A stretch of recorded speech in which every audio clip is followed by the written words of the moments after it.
Late night ఎక్కువగా mobile చూస్తున్నారా and night సరిగ్గా నిద్రపోవట్లేదా? అయితే మీకు ఖచ్చితంగా హెయిర్ ఫాల్ అవుతుంది. హాయ్, నేను మీ డాక్టర్ సిరి, కన్సల్టెంట్ డర్మటాలజిస్ట్.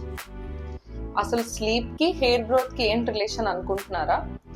మన బాడీ ఈవినింగ్ సన్సెట్ తర్వాత స్లీప్ హార్మోన్ మెలటోనిన్ అని ప్రొడ్యూస్ చేయడం స్టార్ట్ చేసి అది మిడ్ నైట్ తర్వాత పీక్కి రీచ్ అవ్వడం మొదలవుతుంది.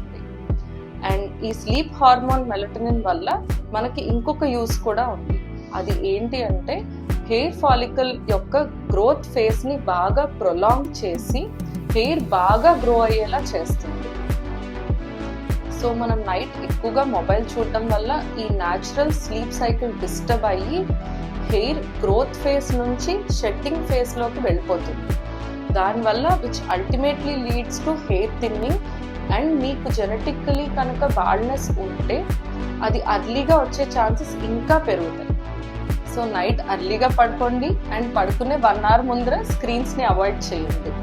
మీరు హెయిర్ గ్రోత్కి ఎన్ని సీరమ్స్ ఆర్ లోషన్స్ అప్లై చేసినా, ఎంత కాస్ట్లీ హెయిర్ ట్రీట్మెంట్స్ తీసుకున్నా, మీరు కనుక సరిగ్గా పడుకోకపోతే హెయిర్ ఫాల్ని ఎవ్వరూ ఆపలేరు. Thank you.